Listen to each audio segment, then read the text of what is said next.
Если вы любите лимонную выпечку, этот кекс вас точно покорит. Он получается невероятно мягким, нежным, с ярким лимонным ароматом и легкой кислинкой глазури. А готовится настолько просто, что получится даже с первого раза. Всем ассаляму алейкум, добро пожаловать на мой канал. В миску добавляю одно яйцо. Добавляю 120 граммов сахара. Если вы не любите слишком сладкую выпечку, смело уменьшайте количество сахара. Кекс все равно получится очень вкусным. Вливаю 100 граммов растительного масла без запаха и хорошо перемешиваю.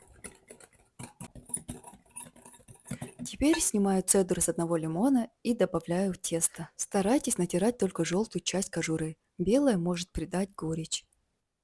Вливаю 200 мл молока. Щепотку соли для баланса вкуса. Теперь добавляю сок половины лимона.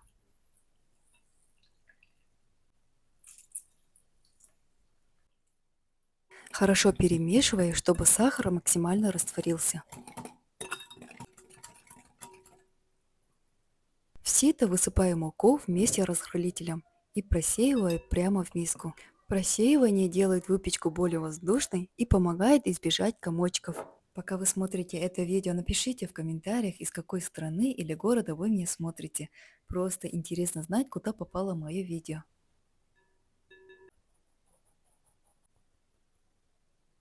Перемешиваю тесто до однородности. Долго вымешивать не нужно.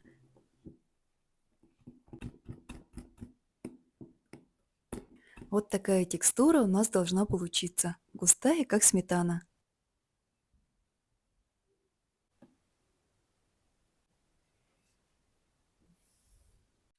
Подготовим форму. Форму застилаю пергаментом. Размер моей формы 28 на 14 сантиметров.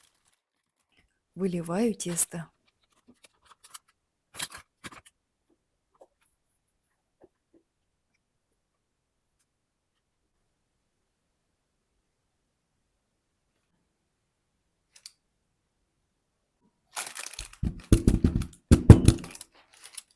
Отправляю в заранее разогретую до 180 градусов духовку примерно на 30 или 40 минут, но обязательно ориентируйтесь на свою духовку. Готовность проверяю деревянной шпажкой или палочкой.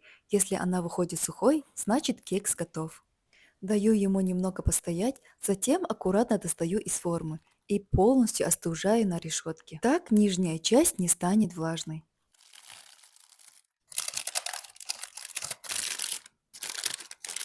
Пока кекс остывает, приготовим лимонную глазурь. Смешивая 100 грамм сахарной пудры с соком половины лимона. Это примерно 2 столовые ложки. Если глазурь кажется слишком густой, добавьте буквально несколько капель лимонного сока. Если жидкий, немного сахарной пудры.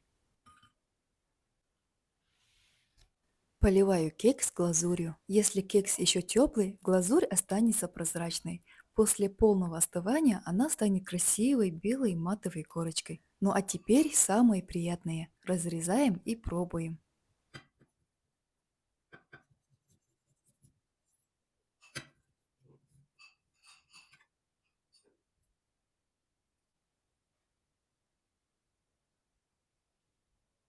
Посмотрите, какой мягкий, нежный и воздушный кекс получился. Обязательно попробуйте приготовить. Уверена, этот рецепт станет одним из ваших любимых. Приятного всем аппетита! А это еще не все. Следом покажу еще один простой рецепт. Нежный пирог на кефире без масла. Обязательно досмотрите видео до конца. Если у вас есть стакан кефира и 2 яйца, обязательно сохраните этот рецепт. Пирог получается настолько мягким и воздушным, что никто не верит, что он готовится без масла. А самое приятное, все смешивается буквально за несколько минут. Всем ассаляму алейкум, добро пожаловать на мой канал. Давайте начнем. Количество ингредиентов я, как всегда, оставлю в описании под видео. В миску разбиваю 2 яйца. Добавляю 130 граммов сахара. Если вы не любите сладкое, можете уменьшить количество. Один пакетик ванилина. Это 1,5 грамма. 1/3 чайной ложки соли. Слегка перемешиваю венчиком до растворения сахара и соли.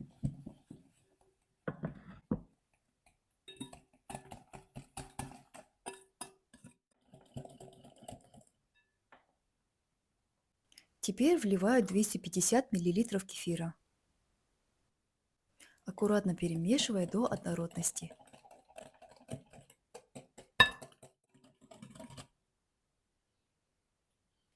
Теперь просеиваю муку вместе с разрыхлителем прямо в миску.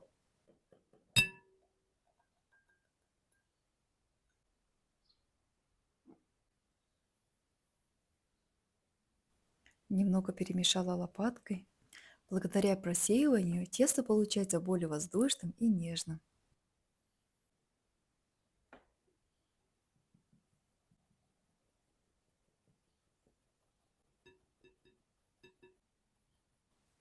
Хорошо перемешивая до однородности.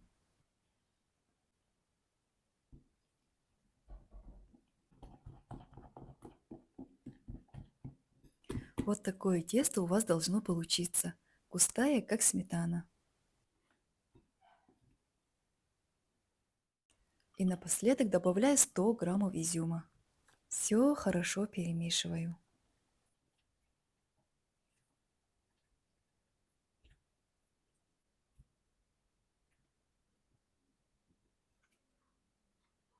Подготавливаю форму для выпечки. Смазала ее растительным маслом. По желанию можно застелить пергаментной бумагой. Так пирог будет легче достать после выпечки. Выливаю тесто в форму.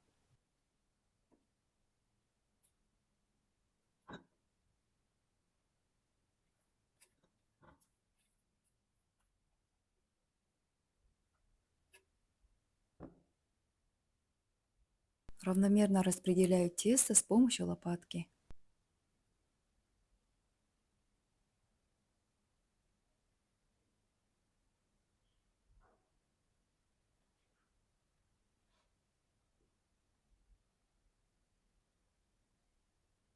Отправляю пирог в разогретую до 180 градусов духовку на 30 или 35 минут. Но прежде всего ориентируйтесь по своей духовке. Небольшой лайфхак: я обычно подключаю сначала нижний нагрев. Как только пирог поднимается, я подключаю верхний. Так пирог успевает приготовиться и верхний подгорает. Готовность пирога проверяем деревянной шпажкой или палочкой. Если выходит сухой, значит все готово. По желанию сверху можно посыпать сахарной пудрой.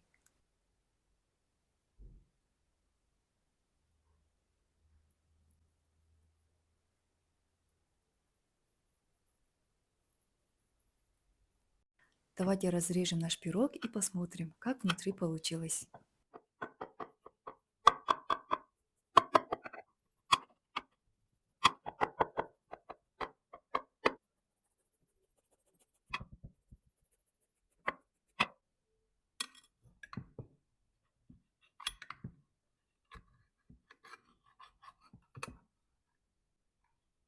Посмотрите, какой он пышный, мягкий и очень нежный. Такой пирог отлично подойдет для семейного чаепития или уютного вечера в кругу близких.